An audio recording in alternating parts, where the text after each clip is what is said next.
মামা, যে মসজিদের মাইকে দিনে 5 বার ডাকতো আপন মনে, সে মসজিদে আজ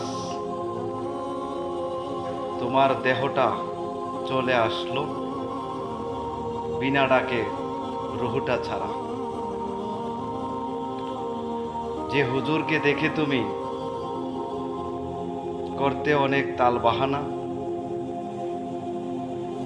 সেই হুজুরের কণ্ঠে নিঃশ্বাস ছাড়া খালি দেহটার করিয়ে দিলেন জানাজা। কিসের অহংকার আর কিসের টাকা পয়সা, সবই যেন এই ফাঁকা। মসজিদের সেই খালি মাঠ থেকে যেতে হলো মামা তোমারই একা।